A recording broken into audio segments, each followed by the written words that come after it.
Mahala Monday it is. Good morning, everybody, and welcome to Mahala Monday, the final day of January, in fact. And here you are, here we are. It is absolutely beautiful to have you along with us. And we've got a guest. But firstly, Rhoda, good morning. Good morning, Dougal. Good morning, guest. Good morning, morning, everybody. Welcome to Mahala Monday. Absolutely wonderful that we have a guest today, isn't it? Oh, yes, definitely. COVID's almost over. Yes.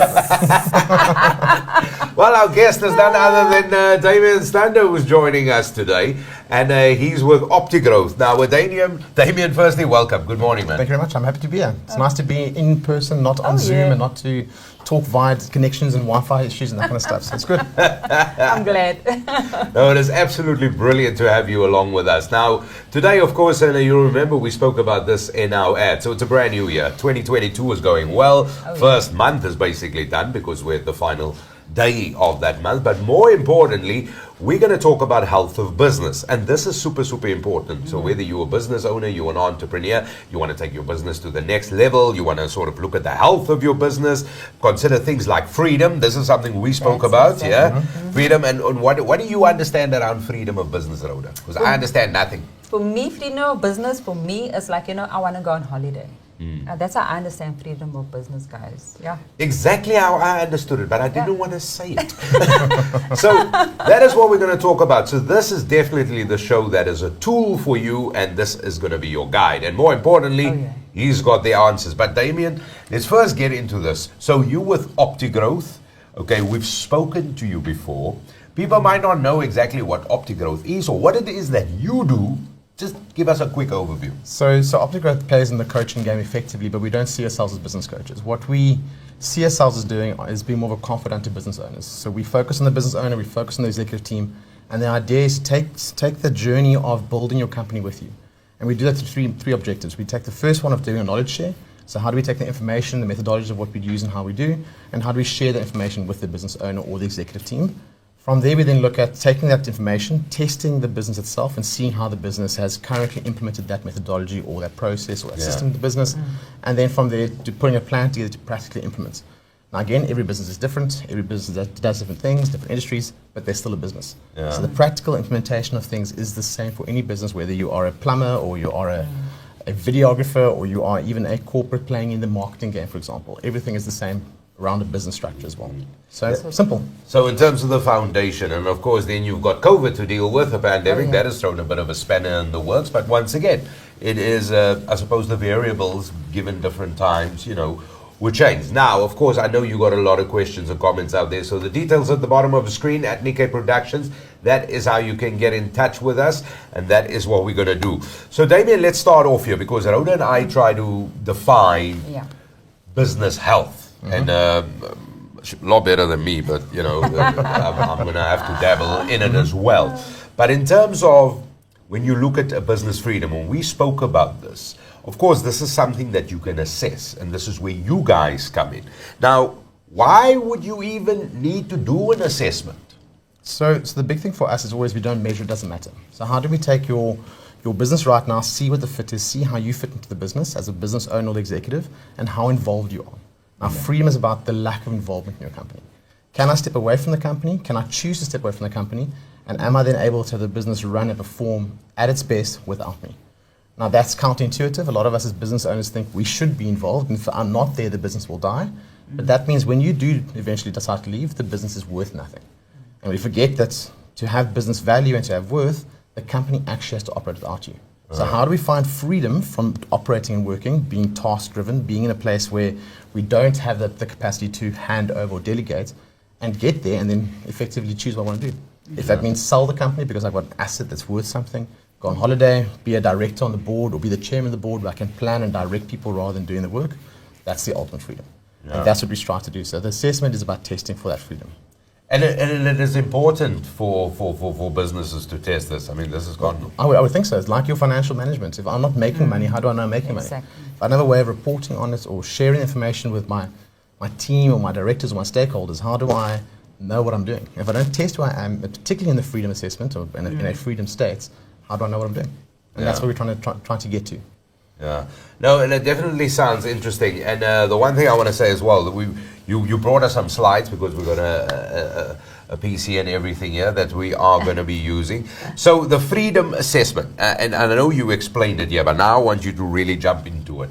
You sort of gave us the layman terms, but give me the meat. Why do you need? So the big thing about the freedom assessment is, again, to measure. If we don't measure, it doesn't matter. I want to know right now, am I in the current position, and how do I get out of that position? How do I move away from what I'm currently at and the state I'm in to improvement? Nobody wants to go back. No.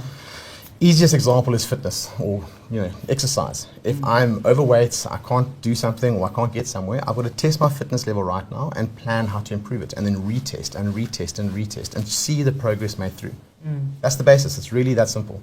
If I can't test it, I can't grow it, I can't do anything, it's not going to matter much anyway.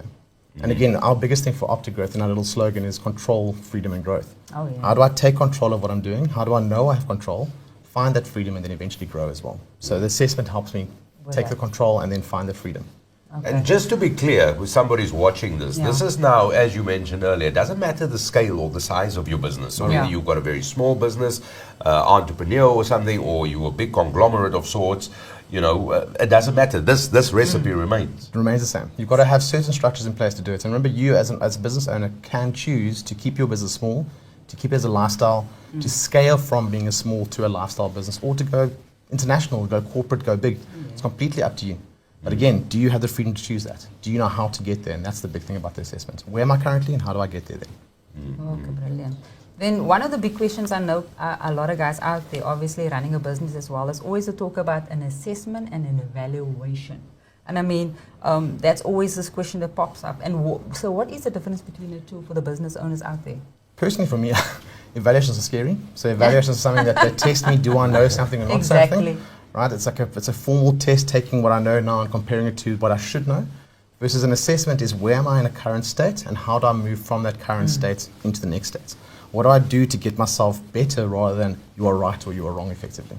I think that's the biggest way that I can sort of justify the difference. So the one is a test, the other one's just a progress report. Okay. All right. And because I would just treat both the same. Look, for me personally, sometimes it gets a bit confusing, and I think it's easy to think of them as the same thing. I mean, both them test something, but the one is effectively progress, which is assessment, and the other one is I'm right or I'm wrong. I'm a percentage of something which makes me right or wrong. And I want to be clear there, because there's how do I put this? It's also people who have different businesses. Oh, yeah. So even if you're just selling pancakes or whatever, and I mean what I'm trying to say is, it doesn't matter what your business is. Not at all. Again, it's just the fundamentals. As long as we get the fundamentals right, any business should operate and be able to scale. Yeah. Of course, there are a few elements to it, and we'll talk about that just now. But again, the fundamentals should be set, fundamentals should work, and we should have a way of building your company up in any business or any environment. Okay. Wow. So now that we understand the difference then of assessment versus evaluation, what is the methodology that you as OptiGrowth has based this assessment on as well? So we've used pretty much, I think, quite a basic scheme, the idea being a triangle. So what is the most fundamental need we need, and then building up to that need as well. So the first and the most fundamental level of the pyramid effectively looks at revenue. And the biggest thing is, my old man would always mentioned, is if you don't sell, you die. So if you don't have good money in, the business can't generate an income in any which means you won't be able to pay staff, you won't be able to pay expenses, and the business effectively will flop and just die. So how do we then get revenue? How do we assess the revenue? And then we have subsections of that revenue. We need to have a marketing plan. So how do we assess our market? How do we plan for the market? How do we reach out to the market and show the value we're creating? Secondly, does our pricing model work? So am I making enough profits out of every sale I make? And then lastly, which is recurring revenue, is do I have a predictable revenue stream? Can I take my monthly income and purposely predict when it's coming in and how it's going in? So it's very, it's simple stuff, but there's a lot of complexity you can add to it to make it more structured and to again make it more predictable going forward as well. All right. All right. The next. Sorry. No. I'm just thinking, when you say what do you mean predictable income stream? So if you're the pancake salesman, or the pancake lady staying in the rugby field selling pancakes while the teams are playing rugby, the question will be, is can I guarantee that person's going to come buy a pancake from me, or are they going to go buy somewhere else and buy a burger or a burry roll or whatever else it may be? If you can't predict it with some sort of accuracy, then the revenue's not there. You can't guarantee that revenue will coming in. So I want to find a way of taking my business and guaranteeing that money will come in. And that could be things like loyalty programs, could be things like contractual agreements through an annual retainer or something to that effect. How do we guarantee that revenue will come through? The better we can guarantee it, the more I can plan, the more I can predict, the more I can move forward and know something's going to happen in my company as well. Almost, so if I could define it in this way, it might not be the right way to go, but almost to force, force is a strong word here, but almost to sort of navigate any potential customer or buyer or service person in need to me. Exactly. And I think looking at the rugby field and just comparing would basically be, okay, telling the rugby team or the coach, I'll give you a discounted rate if you guys take 15 pancakes from me. So automatically you're guaranteed 15 pancakes sales already by the time you reach the field. Exactly. Look, I'm a canny businessman, let me just be honest. Do that at the teams that lose because they would want to eat. True. Yeah, I'm not going to comment on that one.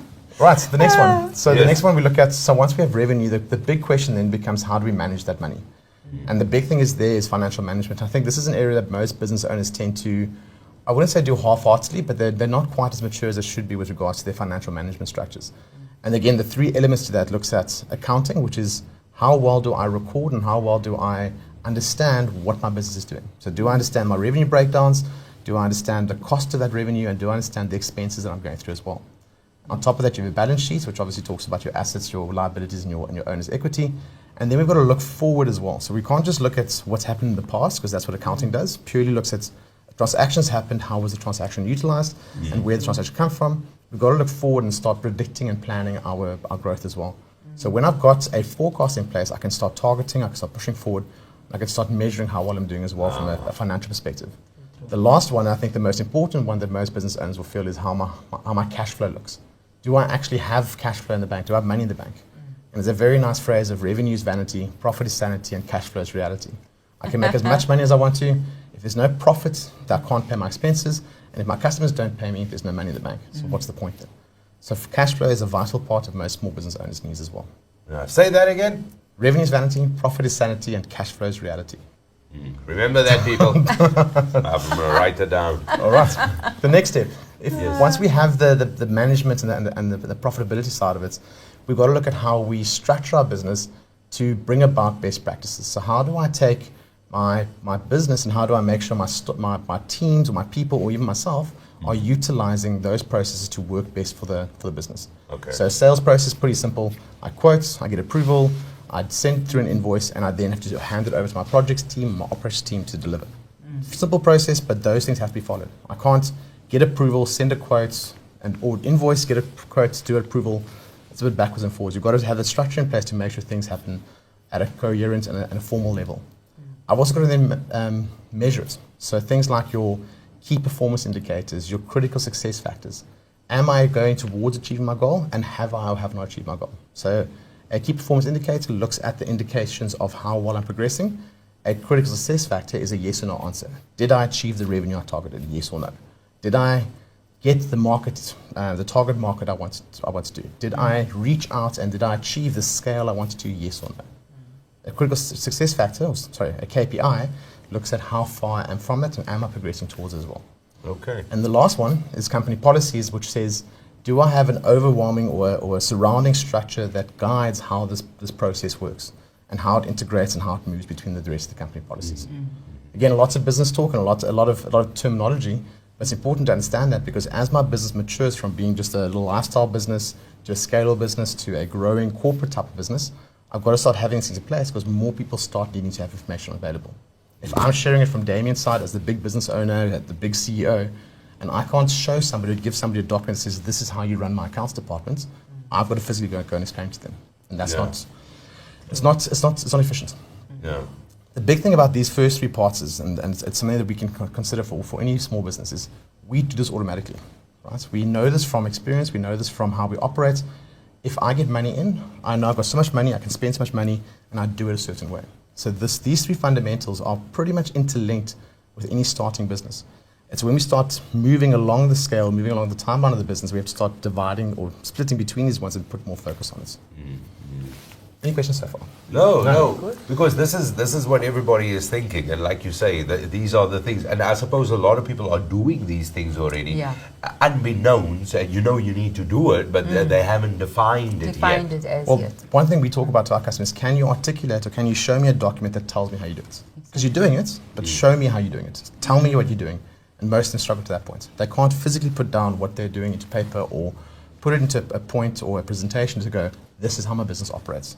And that's what we're trying to achieve here. Show me what you do rather than tell me what you do. Yeah. All right. The last part is we then look at things like organizational structure. So once I've got the process, once I've got the structure in place, how do I then add people? Because without people, I can't run my company. Yes, we can automate. Yes, we can have robots and all those good things, but at some point, there's still going to be human intervention. So if I don't have the ability to share that and to have people come on board, I then start struggling. So the big thing about the structure of the business is, what are the positions that fit into each function of the company? Are those defined? Are those clear? Do I have the right people within the structures? And lastly, do I have a plan to succeed those people? So if Rhoda is off one day or she's sick and she can't present here, who fills in for her? Does Dougal do it by himself or does someone else fill in for Rhoda? And what are the conformities, what are the guidelines, what are the structures of who must be here if Rhoda can't be here? And do we have that in place and clarified? So pretty simple, but again, it's more about adding people now, and that's when things are getting really difficult. Yeah. If I have my own company and it's small and it's unique and I can do it by myself, it's easy. As soon as I explain to Dougal, to Rhoda what to do, they can take their own opinions, their own thought process and start mingling or changing, for good or for bad, what they do in the company as well. So I've got to guide them into how to support my business the best way they can. And the last one is effectively the ultimate thing we want, which is freedom. So how do I take my business, sorry, now I've got to go through all the little clicks and steps. How do I get my business to the point of freedom? So how do I ultimately take control, and do I know what that control and that exit looks like? So once I have that total amount of freedom and effectively looking at sellability, so how do I build my point to be sellable? Because when it's sellable, I have options. I can choose not to sell, I can choose to sell, I can hand it over to somebody, or I can sit on the board and I can literally just hand it over and let people run. I can give them instruction, they can move on and do the business themselves. And that's the ultimate that I just want to get to. Yeah. Oh yeah, Because freedom. Freedom is a big word, and it's not just a big word from Braveheart, William Wallace, or anything. But freedom is a big word because when people start out a business as an entrepreneur, and this is where you might find yourself now watching this, you are motivated by the sound of ching ching, isn't it? Yeah. And to put it in a word, that will be freedom, because this is where our joke actually now comes out, where, you could take a holiday. To what you said, it's like for the business to operate doesn't mean I have to be there. It can almost sustain itself in a way. Well, the nice thing is, the question I always ask is, if I can get 10 Rand from every Rand, or so 10 cents from every Rand Dougal earns, and I'm not working for it, surely that's the plan. Surely that's the goal. Why must I earn a full Rand when I can have Dougal doing all the work for me, but I make money out of it? And then I add another Dougal, and another Dougal, and another Dougal. That gives me the opportunity to have multiple Dougals, and I can earn a full Rand by somebody else doing all the work. Yeah, and let's be honest, the Dougals are very expensive. So, very expensive. But also they make you a lot of money. True.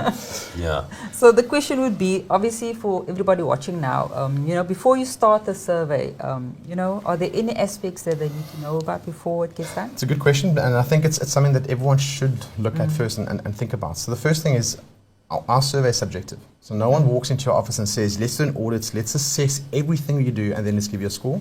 You answer the questions, it's your perspective, it's your view. Which sounds a little bit counterintuitive, but again, we're not evaluating your business. We're asking you to put down a measuring stick or yardstick and say, this is where I'm currently at. The next thing to consider is, you're obviously to read the questions carefully. So yes, there's a lot of business terminology, a lot of jargon. If you don't understand that, that's fine. That's the reason why we're here. We're here to understand the state you're in, but you have to make sure you read the questions carefully, because there could be some nuances in how the questions are being answered. The third one is, if you don't know the answer, don't give yourself a score for the answer. So if you're partially in, let's say, answer 3, partially answer 4, but you feel like you're closer to answer 5, answer the answer that you more relate to. Again, if you're not doing something, you're not doing it. So rather plan for it, work for it, and be more critical than be a bit more lenient. And the last thing is to remember that this is a maturity test. It's a maturity assessment. How mature is your business in its current state? Are we able to take your business right now and grow your maturity and grow the structures you're in? And are we able to make it happen faster or slower? If you're not going to be honest about where you are, it's going to be a lot slower process. But also remember, we can't have 100%. There's no ways any business can be perfect or fully mature. Yeah. So any score from roughly about 60 to 80% tends to be quite a good score, and we try and build companies to about an 80% score as well.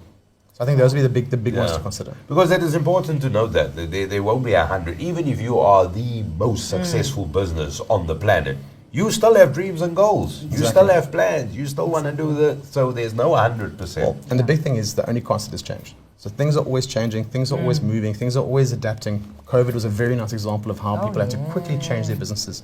So with that change comes a whole relook of processes, relook of structure, relook of your organogram. So you can't be mature. You can't have 100% there because you have to start relooking at things again from the start. Yeah. And let's use the COVID as an example, because if you, all of a sudden when COVID came, if you were implementing this, if you had these sort of, if you've done this test now, let's say a while ago, or you've been working towards it, at least there would have maybe been some prep towards COVID. I mean, nobody could, it was very difficult. But I'm saying if you were in a position, in theory, you can sort of sustain these sort of things. We know a lot of businesses couldn't because nobody expected the length and the breadth of it. But as an example. Look, COVID is one aspect of it. There's also the general economy as well. So, I mean, as a South African, proud South African, we've been in a state of decline for a long time as well. So COVID was just a nice little push for most businesses not to be able to survive. If we had structures in place, if we had things in place as a company, we might have been able to protect. But literally, if you look at the tourism industry, the restaurant industry, hospitality industry, they literally have nothing. They've got nothing to work on, nothing to do. So unfortunately, it's one of those cases of you either survive or you didn't. Yeah. The more prepared you were, the better, obviously, but yeah. Yeah. And the reason I'm asking you this, because by completing this assessment, how will it help you then to grow your unique business? Because everybody who's starting out, they all feel that it is unique, and if the pancake lady, and their COVID is a bad thing because now you can't go anywhere. There's no events. Yeah. So again, I don't think the assessment itself will help you grow your business. I think the progress past the assessment will help you grow your business. So a reminder that the assessment looks at what am I at right now, how well am I doing, or how mature am I, or what state am I currently in? What is the plan to progress forward? What is the idea we're going to have to then move from the current state we're in now to move forward? And like I said, for OptiGrowth's side, our biggest thing that we try and do, our three main objectives is knowledge share, business testing, and then implementation. And then, of course, reassess. Once we've had 6 months or a 3-month period or a year period, let's do an assessment again and see if that state has changed. Has it moved backwards, moved forward? What has happened? Yeah. So, you know what? I've got a question with that as well, because you've got to constantly do it. But what I quickly want to do is, because I see there's quite a number of questions and comments on Facebook, and I just want to turn your attention to those, because one of them jump into what you have just said. And firstly, thank you so much for your questions and comments coming through, and keep them coming, because Damien Stander from OptiGrowth is with us, and as you know, we're talking freedom, business freedom, how scalable it is. That's a word I've just learned before. I'm learning. It's Monday. So we've got a couple of questions and comments, and thank you very much for it, and keep them coming. So Hubert Paulson sent something in. Hubert, what's up? Good morning, buddy. Hubert says, the biggest room in the business world is the room for improvement.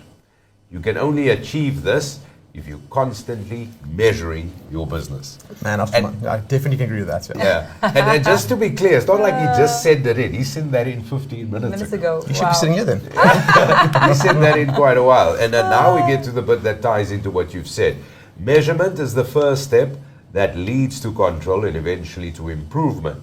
If you can't measure something, you can't understand it. If you can't understand it, you can't control it. And if you can't control it, you can't improve it. I should put that on my slide somewhere. Wow. I think so. We're going to take your quote. We're taking your quote, Hubert. Yeah. And that's tying in exactly to what you've said. Again, it's about assessing. It's about constantly reviewing where you are.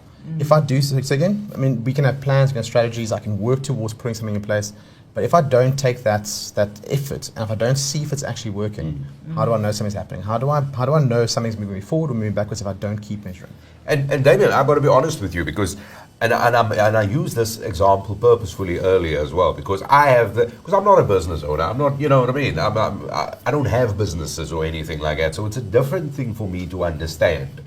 And the reason I say this is because when I think of people starting a business, I go, yeah, they want to make money. Do you know what I mean? And there's nothing wrong with it. Please make money. I'll make money. Yeah, but you know what I mean? This is what you think of. But I've never defined it with the word freedom. looking at terms of that. So when the way you've defined it now, all of a sudden I go, oh yeah. Because the person that you work for, where you earn a salary, is doing that. Or building towards that at least. Yeah, or building at least towards that. Yeah. So that is really what it's about. So it's still continually growing. We got a couple of more questions. Ian Miller's asked a question. Danelle has asked a question, and we're going to get to those as well. In fact, let's can we do Ian's question quickly? Let's do Ian's question. Ian, thank you so much for sending this through as well. Absolutely wonderful to hear from you. Ian is asking, can the model work for an NPO where all the members work as volunteers but fully committed to the values? And now let's put it to the values of the cause, the NPO, whatever, they're fully committed. But would this model work as well? Definitely. So remember, an NPO is still a business. The only difference is an NPO doesn't focus on building profit or sharing the profit with its shareholders. There's still got to be a company structure. There's still got to be a revenue generation or funding mechanism. There's still got to be management running financials.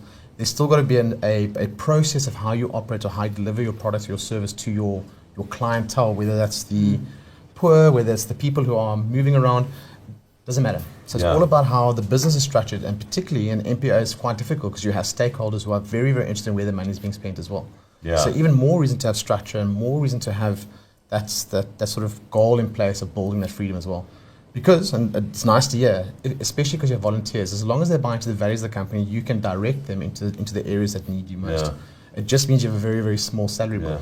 Which was a win. And also, to add to that, because any public benefit organization would have a serious amount of goals and needs that they're trying to fulfill, and that is constantly growing. Exactly. The goalposts is will always be shifting. Let's throw in one more question here, and thank you very much. And then this one comes in from Nanal. Says, good morning, everybody. Happy Monday. What is your top tip for starting a new business in the semi-post-COVID times, apart from the business assessment? Also, the assessment, does the business need to be a specific size, small versus medium, or even bigger businesses?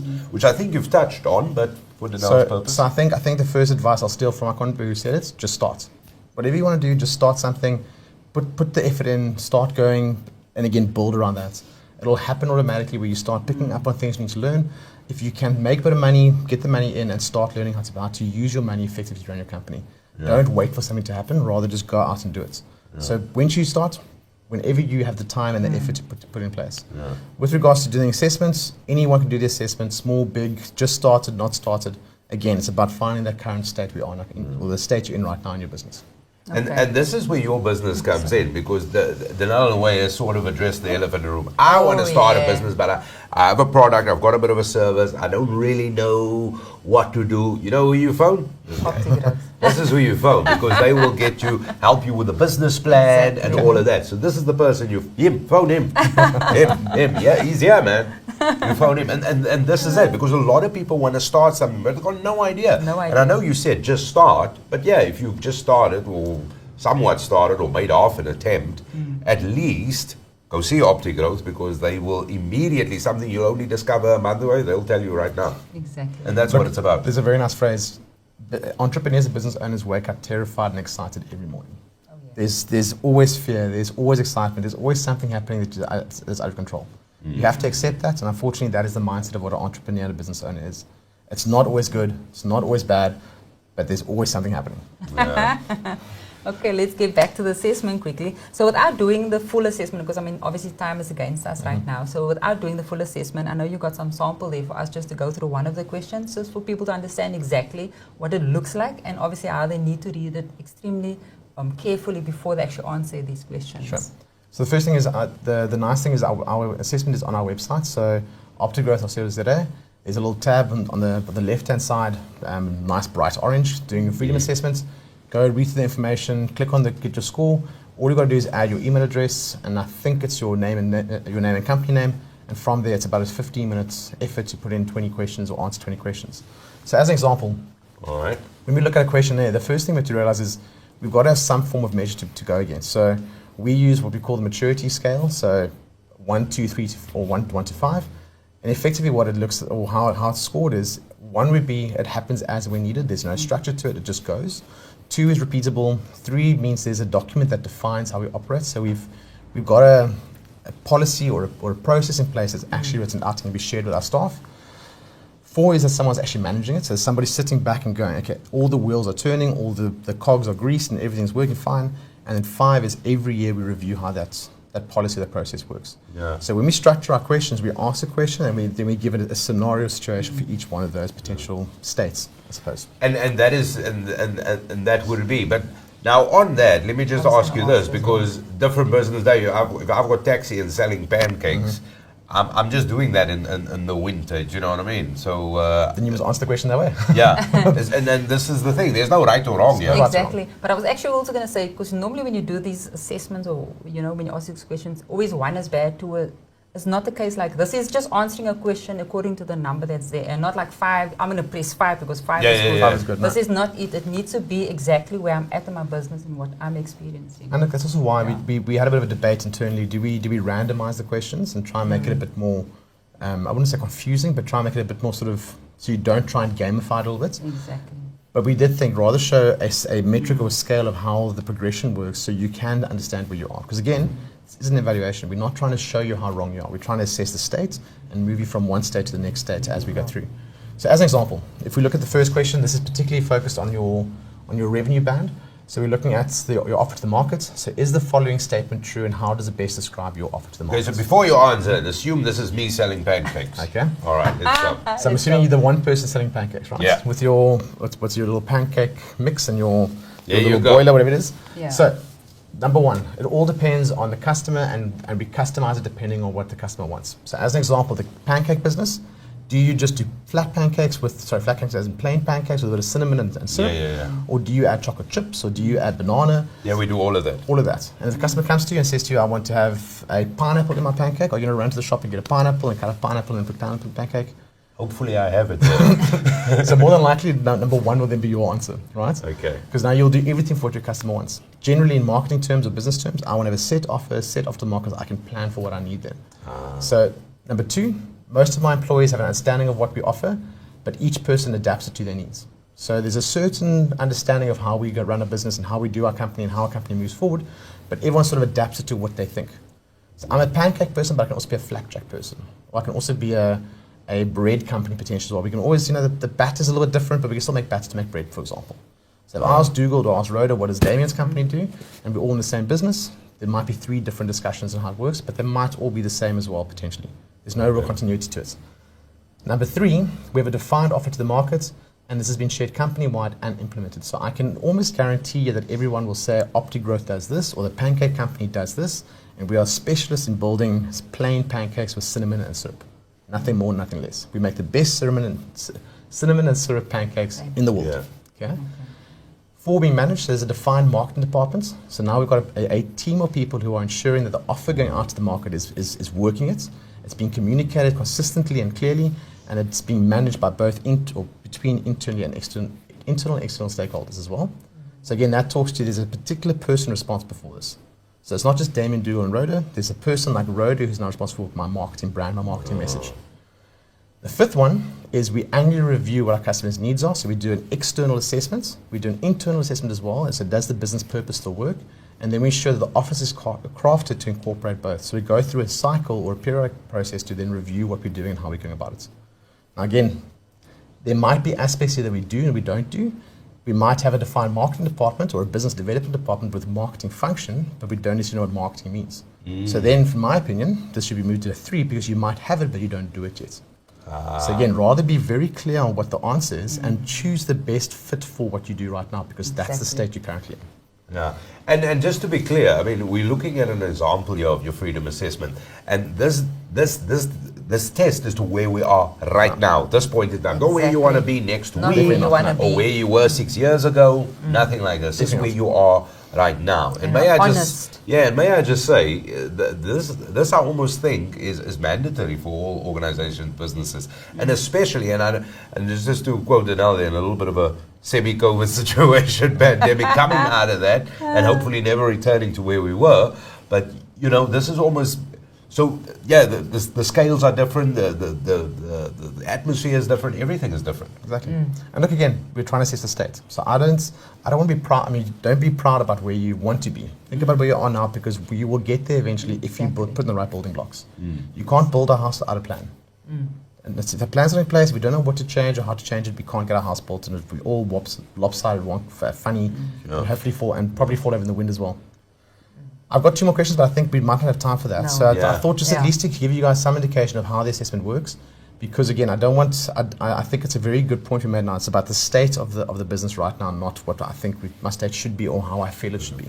Exactly. Now, Damien, let's get into the big question here, because as I said earlier, I mean, obviously any business is starting out, they've got to go to, and this is obviously also, like you said earlier, when it comes to the freedom assessment, it's the maturity of the business. How long is the business around? Are you still on the road of where your goals and targets were to gain new markets? Doesn't matter the size of your business. Here's the important thing. What is the catch? Why, when you do all these wonderful things, this is really the true blueprint for what the business has got to do. Why is there no charge on this? Come on, don't. So what is the catch? politically correct answer is that we want to give something back, and it is true. We definitely want to give something back. We want to give people the opportunity to see where they're at, to find their state, and to figure out what they need to do to get better. The selfish one is come talk to me. Give me an opportunity to talk to you. Do your assessment. There's no commitment. There's no reason why you can't. But just give me an opportunity to have a look at your business and share information. Let's have a chat. Let's see if we can't put something together. And maybe you decide to use, maybe you don't. But you can walk away with an assessment of your company. You can put your own plan together and try yourself. There's nothing stopping you from doing it on your own. Try it yourself. I just want to have a chat with you. I want to be able to sit down in front of you, talk about your business, and maybe convince you to use us as a service provider to you. So I'm going to jump in, obviously, as somebody that's dealt with you guys and with OptiGrowth and with the team.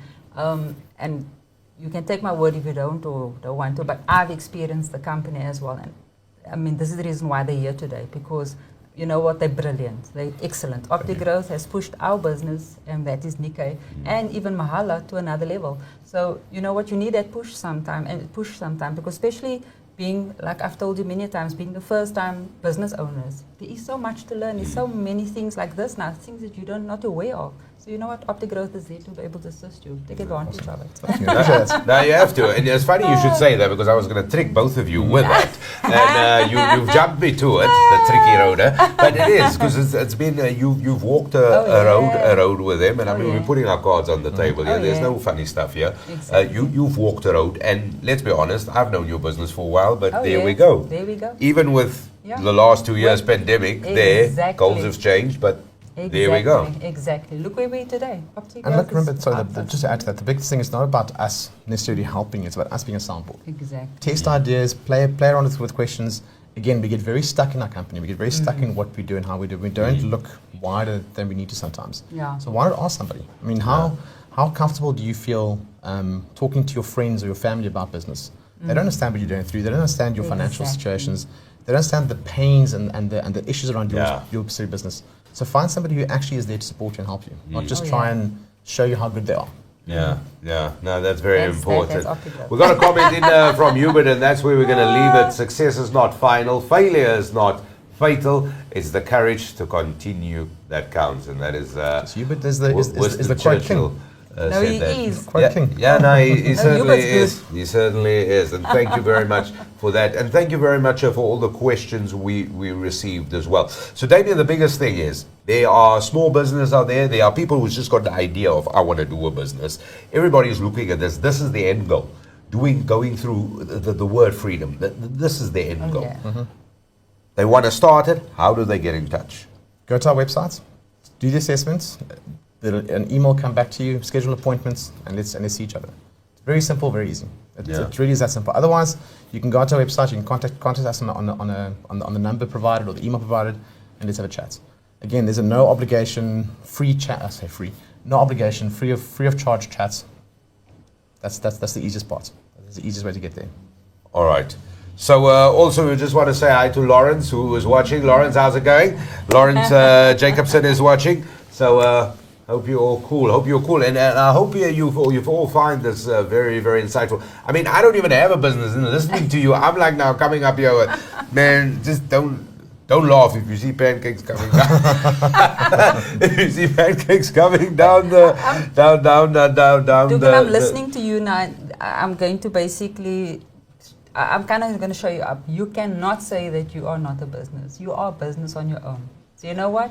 You also need somebody like OptiGrowth's. I was going to say, you're a brand. You have your own Exactly. brand. So There we go. just because it's not structured as such, it should be. There we go. Pancakes, man. There we go. Dessert. I'm pudding. Barbara is watching. Shirkan is watching. Even my dad is watching. Hey, Dad. So a lot of people watching. I just want to say morning to all of you, and thank you very much for tuning in. Any final thoughts for you? Because that's where we leave it. Shir has actually said you guys have got to show more because this is absolutely vital. But this is the important thing. Once again, doesn't matter the size of your business, and I do think the first thing you ought to do is speak to, just have the conversation, like you said. Exactly. Just chat to us. Again, Yeah. obligation free. There's no pressure. We'll show you what we do. We'll show you how it's done. We'll do an assessment with you as well. Just chat to us. Yeah. If we can't work together, we'll show you. We'll show you the way forward, and then maybe you can, maybe you can't. At least you know where you are. Yeah. The final thought is we go again with COVID lifting. Again, we're looking at doing seminars. So again, if you want to be part of it, send us your email. We'll put you onto our mailing list, and you can join us for free seminars to have a chat, share information, talk about business. If you want to share and network some more as well, it's that simple. Yeah. Excellent. And your website, very simple. It is www.optigrowth.co.za, and that is as simple as that. Damien Stander, thank you so much. Pleasure. What can I say? I'm happy to be in. I'm happy you guys enjoyed it. I hope everyone else enjoyed it as well. No, I'm sure that I Everybody- learned something. Oh, yeah. Yeah, I've learned what Rhoda knows. Good. Oh, my word. There's a lot more. There's a lot more too. There's so much more She's to very it. sneaky. She don't tell me everything. But thank you so much for your time and thanks for being here. Pleasure. And for sharing the insights. Rhoda, well, there you have it, Yeah, eh? definitely. The big question is freedom. How much do Freedom. you have? Exactly. And I think this is your end goal as a business owner. You can't always be working for the rest of your life. You need to have an end goal. Like everybody else that works for a company, they need to retire one day. So that's exactly in business. You need to have the day when you actually have a bit more freedom. Not necessarily leave your business, but have a bit more freedom. Yeah, no, I can tell you this certainly much. My parents definitely don't want to retire at any point soon. So Exactly. for them, it's about working when they want to work and not necessarily working when they have to work. There we go. That's the magic word. And that is putting it awesomely. Exactly. It certainly is. Most of all, thank you for watching. And of course, as Damien said, you know what? It is about the health of your business, your current state, where you are. And now when he started off by saying it is all about the honesty and what you want to achieve. So it is very easy. You got to get in touch with them. You go to their website, www.optigrowth.co.za. You can do this freedom assessment. It is free of charge. There's no obligation. But wouldn't it be brilliant talking to people who can really scale your business and grow your business and get it to the heights that you want to be. So thank you very much for watching. Thank you for all the questions and comments that came in from Damien Stander, Rhoda and myself, Dougal. Until next time, thanks for watching Mahala Monday. Cheers, everybody. Cheers, guys. Bye.